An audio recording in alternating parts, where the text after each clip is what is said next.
Hi friends, welcome to IG cooking. ஒரு long கேப்புக்கு அப்புறமா இன்றைக்கி தான் வீடியோ போடுறேன். இனிமேல் ரெகுலராக வீடியோஸ் வரும். கண்டிப்பாக பாருங்கள், கண்டிப்பாக சப்போர்ட் பண்ணுங்கள் அண்ட் சப்ஸ்கிரைப் பண்ணுங்கள். இன்றைக்கி ஒரு லன்ச்சு தான் அண்ட் ஒரு ஃபிஷ் கறி. ட்ரை பண்ணி பாருங்கள், உங்களுக்கு ரொம்பவே பிடிக்கும். ரொம்ப சிம்பிளான ஃபிஷ் கறி. வீடியோக்குள்ளே போகலாம்.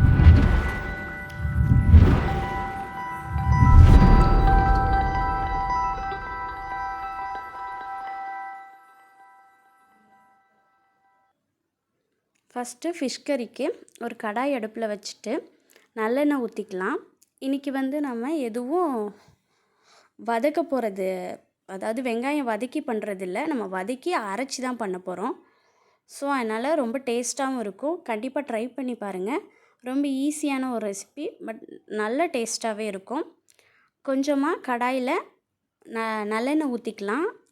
ஒரு 100 கிராம் 150 கிராம் அளவு சின்ன வெங்காயம் உரித்து வச்சுருக்கேன். அதுக்கு ஒரு 4 பல் பூண்டு. நீங்கள் தோலை உரித்து போடணுன்னு அவசியம் இல்லை, நம்ம அரைக்க தான் போகிறோம். ஸோ தோல் உரிக்காமே போடலாம். அப்புறம் கொஞ்சமாக கருவேப்பிலை போட்டுக்கலாம். நான் ஆல்ரெடி புளியை ஊற வச்சுருக்கேன்.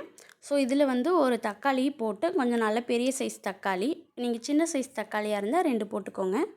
ஒரு தக்காளி போட்டு நல்லா வதக்கணும். அது வதங்குறப்பவே நம்ம அதில் கொத்தமல்லி பொடி, அப்புறம் கொஞ்சமாக 1 ஸ்பூன் சீரகப்பொடி, ஒரு 1.5 ஸ்பூன் இல்லை 2 ஸ்பூன் மிளகாத்தூள் போட்டுக்கலாம். உங்களுக்கு காரத்துக்கு தேவையான அளவு மிளகாத்தூள் போட்டுக்கோங்க. போட்டுட்டு நல்லா வதக்கிட்டு ஃபைனலாக இது கூட தேங்காய் நீங்கள் துருவி சேர்த்தாலும் சரி, சும்மா நறுக்கி போட்டு சேர்த்தாலும் சரி, நம்ம அரைக்க தான் போகிறோம். ஸோ அது ஒன்றும் பிரச்சனை இல்லை. தேங்காய் போட்டு நல்லா கிண்டி விட்டுட்டு அதுக்கப்புறமா நம்ம இதை ஒரு மிக்ஸி ஜாரில் எடுத்து அரைக்க போகிறோம். மிக்ஸி ஜாரில் போட்டாச்சு. இதில் நல்லா ஃபைன் பேஸ்ட்டாக அரைச்சி எடுத்துக்கலாம். இதை நல்லா அரைச்சி எடுத்துகிட்டு ஒரு கடாயில் கொஞ்சமாக நல்லெண்ணெய், அதில் கொஞ்சம் கடுகு, அப்புறம் கொஞ்சம் வெந்தயம் பொரிஞ்சதுக்கப்புறமா கருவேப்பிலை போட்டு நம்ம ஆல்ரெடி அரைச்சி வச்சுருக்க மசாலாவையும் இது கூட சேர்த்துக்கலாம்.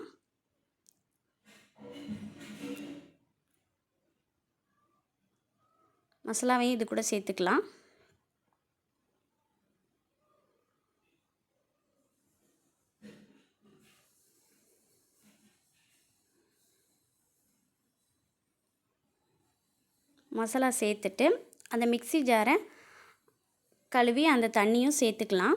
நம்ம தண்ணி கொஞ்சமாகவே கழுவி சேர்த்துக்கோங்க. ஆல்ரெடி நம்ம புளி தண்ணி ஊற வச்சுருக்கோம். ஸோ அதுவும் ஊற்றணும். உங்களுக்கு தேவையான அளவு தண்ணி சேர்த்துக்கலாம்.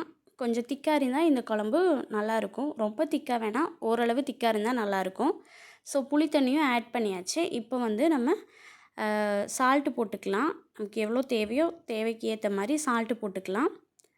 சால்ட்டு போட்டு நல்லா கொதித்ததுக்கப்புறமா நீங்கள் அதில் ஃபிஷ் போட்டுக்கலாம். நான் இன்றைக்கி சங்கரா மீன் தான் வாங்கி வச்சுருக்கோம். ஸோ ஃப்ரைக்கு அதை நான் மசாலா வச்சு பரட்டி வச்சுட்டேன் ஃப்ரிட்ஜுள்ள. ஸோ இது குழம்புக்கு மீனெல்லாம் நீட்டாக கழுவி வச்சாச்சு. இப்போது நல்லா நல்லா கொதித்ததுக்கப்புறமா இதில் மீன் சேர்த்துக்கலாம்.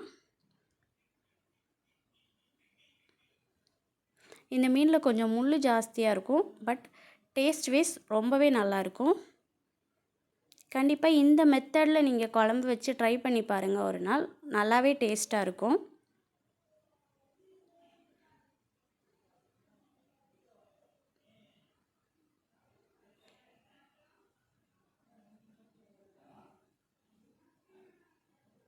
மீன் குழம்பு நல்லா எண்ணெய் பிரிஞ்சு வர வரைக்கும் வச்சுட்டு அப்புறமா ஆஃப் பண்ணிடுங்க.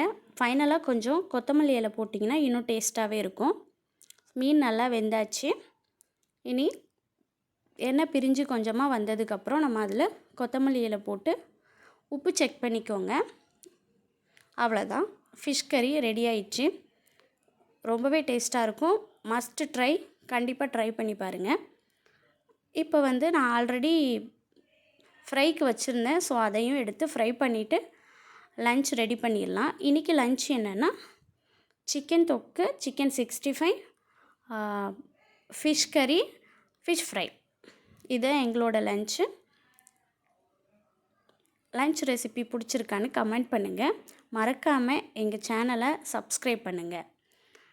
மீன் பொரிக்கிறப்பவே கொஞ்சம் கருவேப்பிலை நிறையா போட்டிங்கன்னா அது நல்லா பொரிஞ்சு வரப்போ நல்லா மொறுமொறுன்னு இருக்கும். ஹெல்த்தியும் கூட, சாப்பிட்றதுக்கு நல்லா டேஸ்ட்டாக இருக்கும். ஸோ அதையும் ட்ரை பண்ணி பாருங்கள், நல்லா டேஸ்ட்டாக இருக்கும். மீனை கொஞ்சம் மீடியம் ஃப்ளேமில் வச்சு கொஞ்சம் நேரம் பொறுமையாக பொரிச்சிங்கன்னா நல்லா மொறுமொறுன்னு வரும். சைடில் இருக்க முள் எல்லாமே நமக்கு நல்லா மொறுமொறுன்னு ஆயிரும்.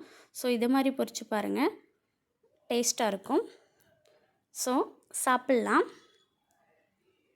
இதான் எங்களோட லன்ச்சு. உங்களுக்கு பிடிச்சிருந்ததுன்னா இதை ட்ரை பண்ணி பாருங்கள். சிக்கன் தொக்கு ரெசிபி இன்னொரு நாள் நான் வீடியோவில் கண்டிப்பாக போடுறேன். மறக்காமல் ட்ரை பண்ணி பாருங்கள். ஃபிஷ் கறி நல்ல டேஸ்ட்டாகவே இருக்கும். தேங்க்ஸ் ஃபார் வாட்சிங். கண்டிப்பாக எங்கள் சேனலுக்கு சப்ஸ்கிரைப் பண்ணுங்கள்.